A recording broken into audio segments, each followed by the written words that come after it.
ಜಾಸ್ತಿ ಆಗಿದೆ, ಯಾಕೆ ಜಾಸ್ತಿ ಮಾಡಬೇಕಾಗಿತ್ತು ಸರ್ಕಾರಕ್ಕೆ ಪ್ರಶ್ನೆ ಮಾಡ್ತಾ ಇದ್ದೀವಿ.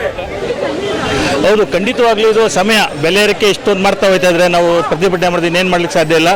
ಪ್ರತಿಭಟನೆಯನ್ನು ಇವತ್ತು ಪ್ರೀಡಂ ಪಾರ್ಕಲ್ಲಿ ಮಾಡಿದ್ವಿ, ವಿಧಾನಸೌಧಕ್ಕೆ ಮುತ್ತಿಗೆ ಪ್ರಯತ್ನ ಮಾಡಿದ್ವಿ. ಅದು ಪೊಲೀಸರು ಕರೆದಿದ್ದಾರೆ ನಮ್ಮನ್ನು.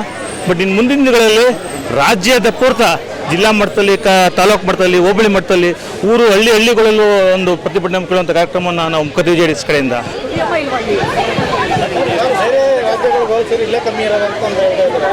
ಸರ್, ಬೇರೆ ರಾಜ್ಯ ಕಂಪೇರ್ ಮಾಡಿ ಓಟ್ ಹಾಕಿಲ್ಲ ಸರ್. 92 ರೂಪಾಯಿ ಇದೆ ಬೇರೆ ರಾಜ್ಯದಲ್ಲಿ, ಬೇರೆ ಕೆಲವು ಕಡೆ 92 ಇದೆ, 94 ಇದೆ, ಇಲ್ಲಿ 105, 104 ಇದೆ.